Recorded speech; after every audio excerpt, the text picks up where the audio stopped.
is social media really more of an accelerant and a vector, or do you see it as a cause?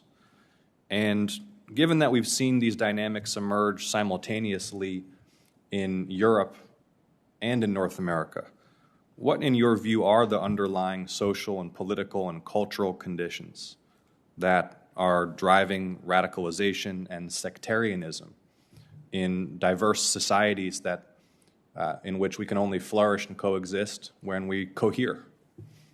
Excellent question. Thank you so much, Senator.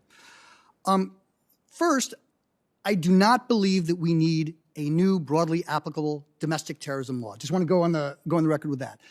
We can improve certain things, and I'm going to tie it to your question. For instance, 18 U.S. Code 231 et sequence punishes only trainers in violent skills to foment a civil disorder, but not trainees.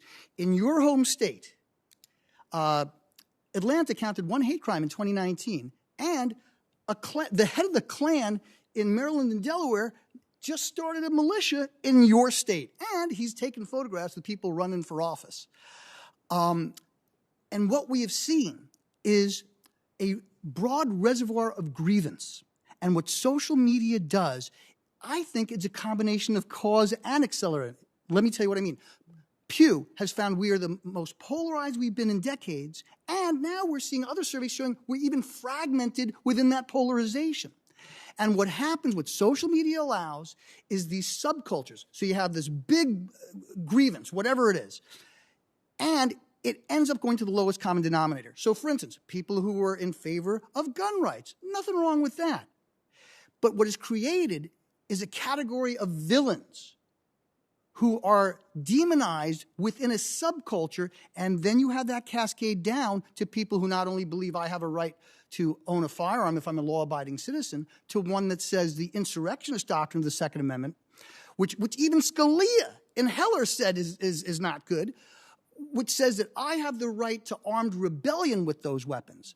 And what happens is you see these bubbles that start off, and it might be a person in a community or a county or a region, and he'd get no support, or she would get no support. But online, these big social media platforms allow it, and then it cascades down. And we need to have some serious recognition about the role of social media, and I think at the very least, I think we all can agree upon, if they put up certain requirements for themselves, I think they need to report on it annually, as our Bill 587 says in California. How are they doing? Another thing, transparency. Facebook just this week said, cut off NYU from doing research. You know what? If you want to use the information superhighway that was created by our tax dollars, you better make sure that you're applying the rules of the road. So I think it's both a cause and an accelerant, particularly because, one last point, the declining trust in the communal institutions that hold us together. My son did a beautiful chart that's in the appendices about all that going down, and guess what?